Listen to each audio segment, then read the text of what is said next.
Oats কিন্তু খুবই healthy একটি খাবার, এটা আমরা সবাই জানি।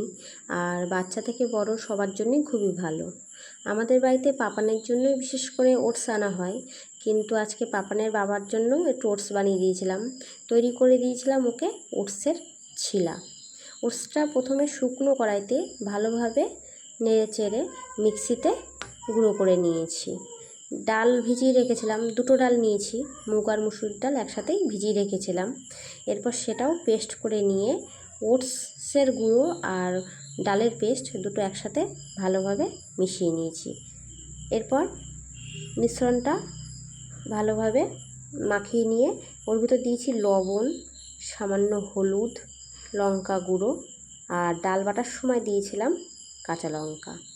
এরপর প্যানে অল্প পরিমাণে তেল দিয়ে মিশ্রণটা ঢেলে সুন্দর করে রুটির মতন ছড়িয়ে দিয়েছি।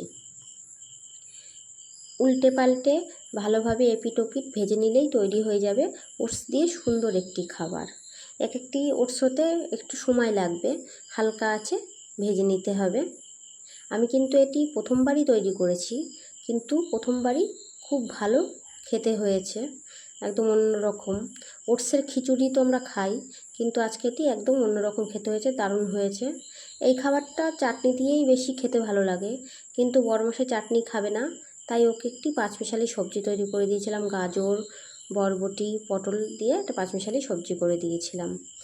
তা খুবই সুন্দর হয়েছিল, আমিও একটু টেস্ট করেছি, দারুণ হয়েছিল খেতে, ভালোই লেগেছে একটি অন্যরকম খাবার হিসেবে। আর এটা হেলদিও, ওজন কমে এইভাবে তৈরি করে খেলেও। ওটস খিচুড়িভাবেও তৈরি করা যায়, নানান রকমভাবে খাওয়া যায়। তোমরা হয়তো এইভাবে খেয়েছো অনেকেই, তা আমারটা ঠিকঠাক হয়েছে কি না সেটা কিন্তু কমেন্টে জানিও। এরপর মানুকেও একটু দিয়েছি, মানুও খেয়ে বলল ভালো হয়েছে মা, খুব সুন্দর হয়েছে। তো ভিডিওটি কেমন লাগলো তোমরা জানিও, আর আমার পাশে থেকো। শুভরাত্রি সবাইকে, টাটা।